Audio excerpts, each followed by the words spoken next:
Ladies and gentlemen, very good evening. It's a very important day for Ukraine, a very important event, if I may say so. You pretty much surprised probably to see me with my outfit like this. You used to see me a little bit dashing with the uniform, so it has a meaning. Why? And that is why I'm asking you just for 1 second of your attention.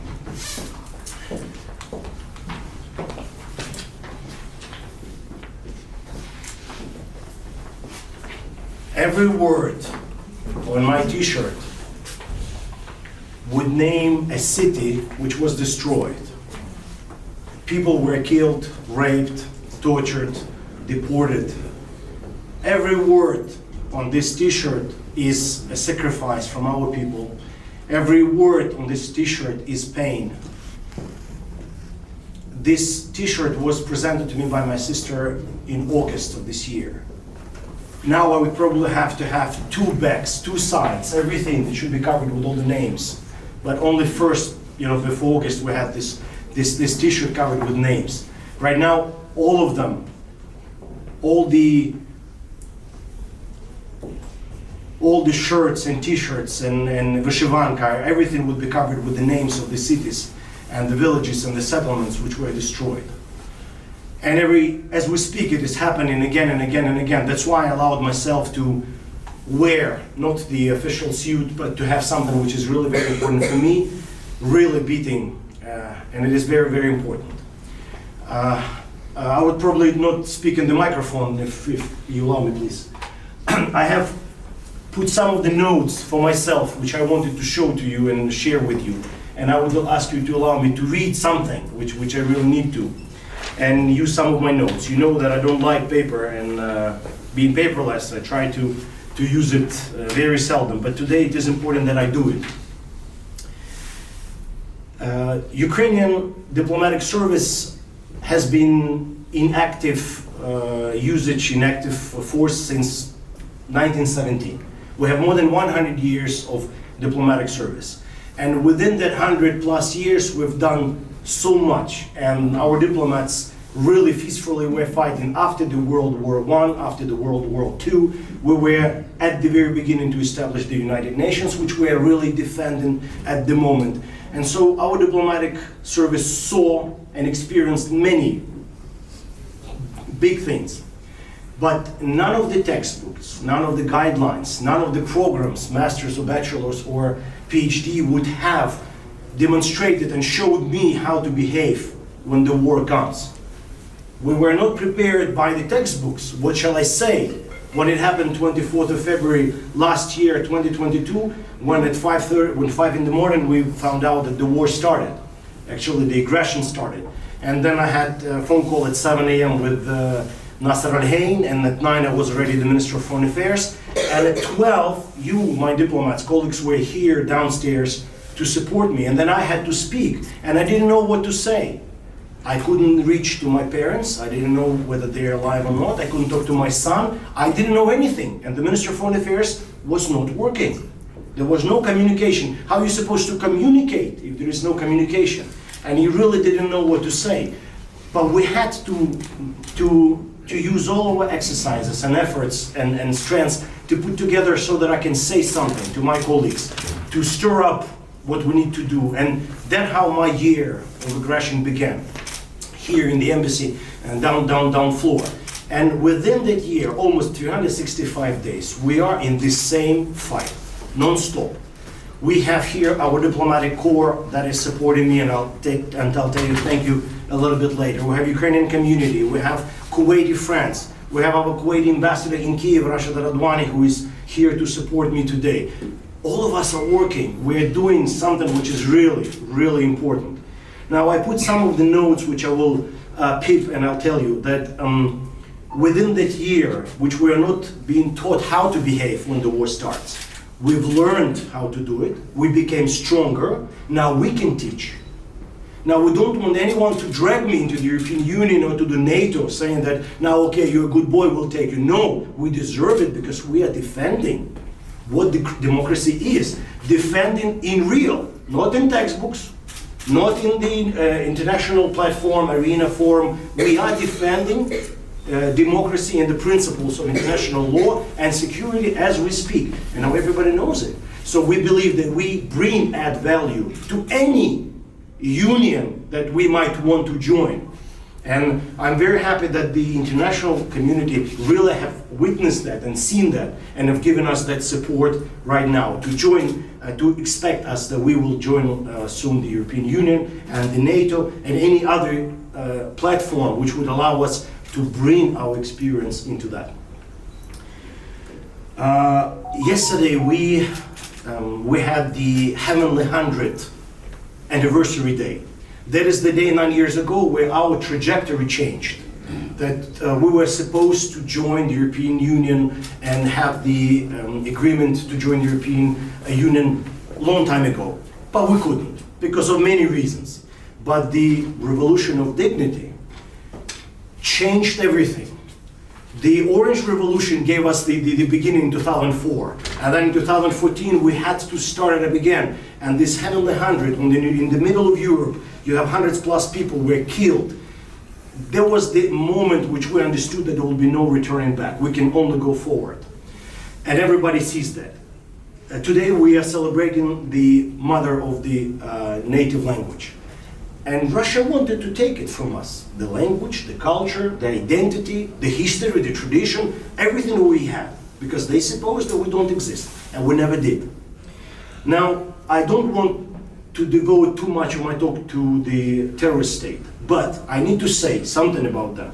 That when they want to take everything, it really means everything. Everything they want to take, starting from physical, to moral, to intellectual, to heartfelt, whatever it is. They really want to demolish it and take it. They do have the slave's identity. They really bow. They cannot but bow. They bow. You've seen today the president of Moscow, neighborhood. They're making a speech. Everybody bows them. They are slaves. Fine.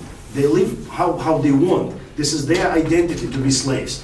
But when they go to war against Ukraine, and they pay by 20, 25 people for each 2 meters of the earth, of the land, of the ground, of Ukrainian ground, they pay by lives. So they pay 20 lives of citizens of Russia to get 2 meters of the land which doesn't belong to them. And in contrast, they are given what? The families of the soldiers would be given some dumplings, some carrots, some fur coats, some towels. Something is really very strange in that society. It is really very, very degraded, and you cannot just miss it. It is like this. Now, one day before the war, before the aggression, the representative of the President Putin, Peskov, said, quoting, "There will be no war. No one wants to have the war. There will be nothing. I mean, who would be normally thinking about the war? No war. This is all the fakes of the West countries." The representative of the MOFA, the lady, she said the same. This is just a fake. It's a concentration of fake, accumulation of fake. We will never have the war. One day after that, the war started. They're all liars. It just comes with them. You just cannot believe them, and you will never will.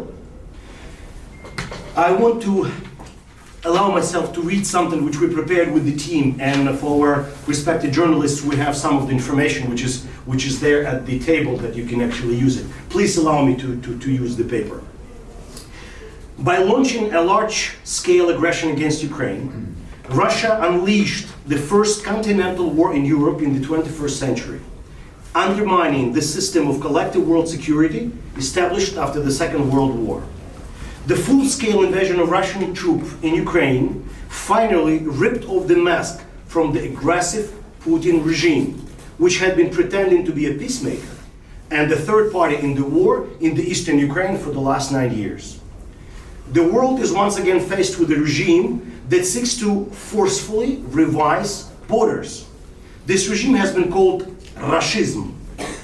That term clearly depicts Moscow aspirations to impose the power of force, not vice versa.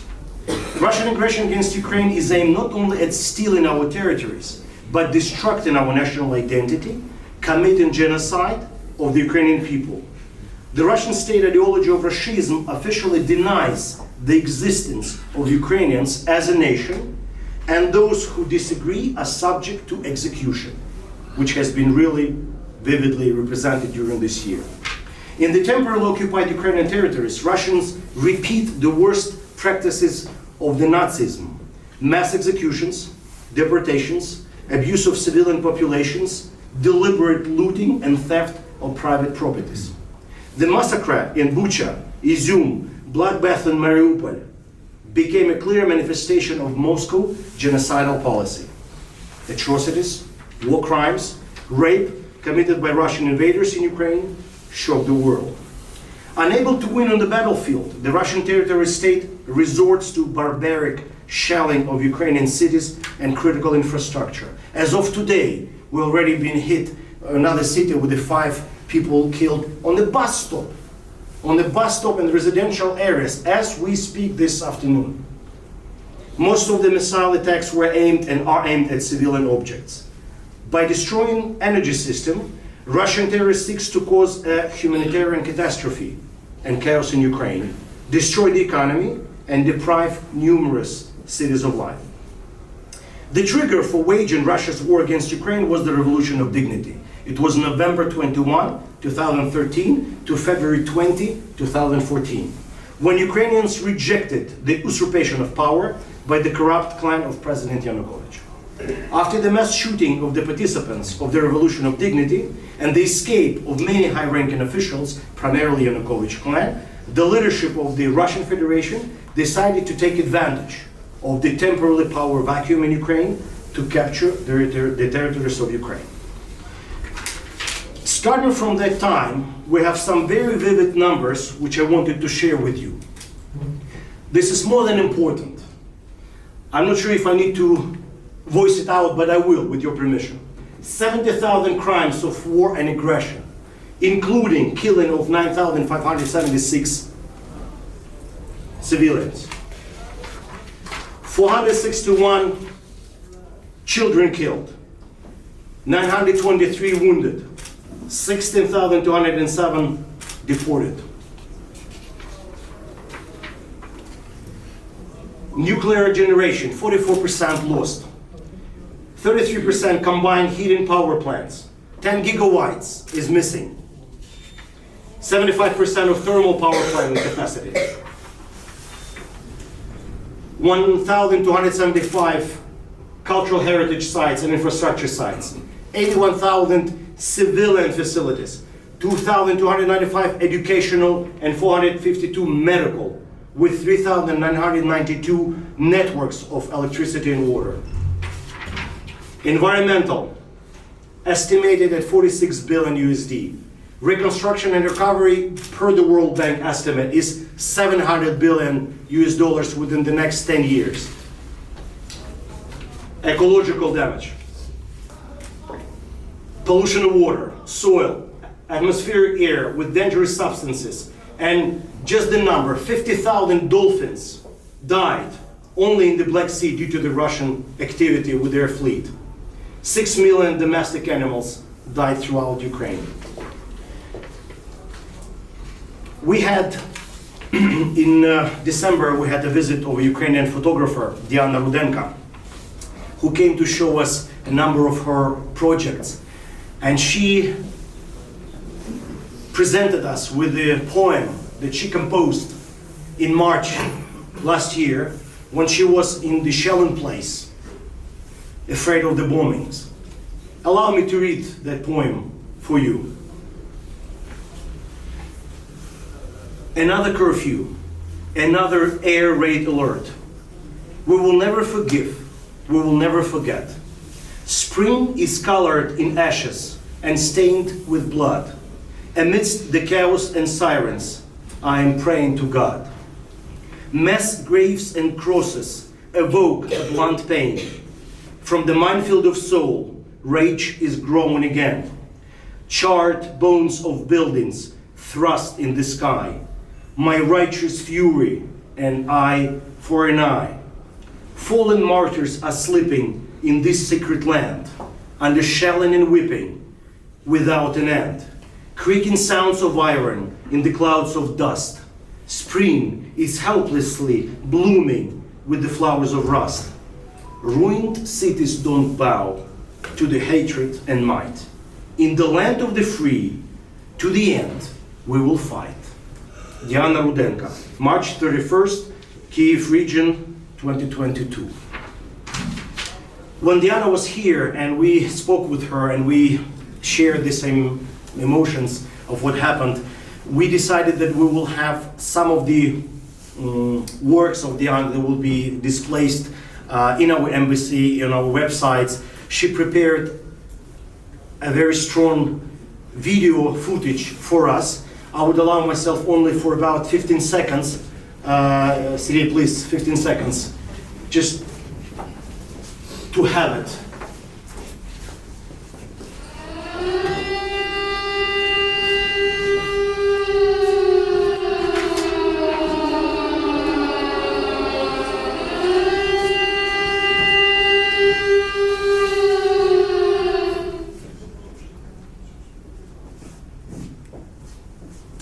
This is how it started. This is how we're living. This is what we're facing every single second. From kids who were born already in the war, for the grandparents who are already approaching their periods of when they cannot actually get to the hospital to get some help. That's how we started that year 365 years ago. That siren is a ringtone that here in our hearts and our mind, and it is coming as we speak. But we would not be able to withstand, to live through that year if it were not for you. I'm thanking the Ukrainian community here in Kuwait and all over the world for supporting us, for supporting our militaries, for supporting every single family who really needs that. Thank you so very much. I am thankful for Kuwaitis present today and not physically present with us today, who've been helping us since the very first day, knowing what aggression means, knowing what destruction means, knowing how it is important to save and fight for your country. And I could not enjoy my diplomatic fight without my diplomatic corps here. I'm speaking with my diplomats, Ukrainian diplomats all over the world, almost every day. And I swear, none of the communities, diplomatic communities, enjoys the support that I am enjoying here. Every single country here in Kuwait supports Ukraine. Your presence today amidst your business schedules allows me to tell you that I'm blessed to have such friends as you are, to come, to help, to support, to be with me. Your presence means everything. You know that we are winning. You know that we will definitely achieve what we need to achieve, but we cannot do that without you. Every single word, every single visit, every single démarche of my friends here, every single ring bell, the word, the journalist work, the journalists who are present today, every single thing which you invested into us, into our support is priceless. Thank you very much for being with us every single day. Thank you very much for being with us tomorrow. Thank you very much for knowing that Ukraine really deserves to be living in peace, to show how democracy works, to show how safety and security needs to be implemented. Thank you very much from the bottom of my heart. I would like to also to say thank you to my diplomatic staff, to my embassy for everything what they're doing. Unprecedented work, and thank you so much guys, my diplomatic corps, thank you very much, and for everyone who is here. If you have more seconds, please look at the photo exhibition. This is a new pictures which we just brought today, this morning. This is very painful, but this is the reality. We would like you to thank for what you are with us in this reality. Thank you very much for everything.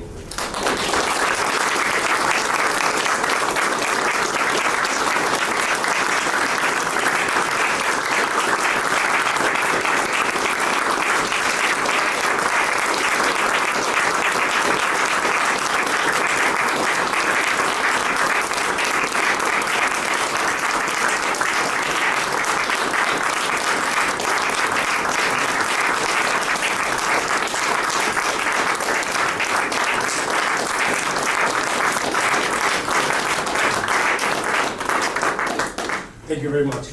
Please, now we can have smart talking. Дякую, слава Україні! Героям Слава!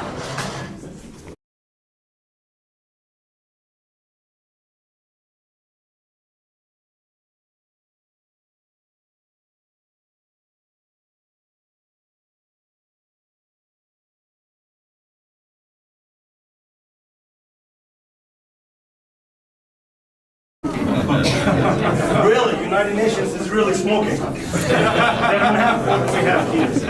So really, guys, no, it was, once again, I'm sorry for my back. But that now formally, not formally, I really could not do it without your help. I keep telling this all the time because my friends calling me saying, how come you do it? I said, we have a demarche, 1, 2, 3, 4, 25. I said, well, because the team is working. I'm trying to ask, and they do it by themselves. So it is really something that no one has, believe me. And I'm very blessed to have few friends helping me. So they ask me, how you do it? I don't know, it's a blessing to have you as my friends, as my colleagues. I'm very, very happy. Thank you very much. Thank you.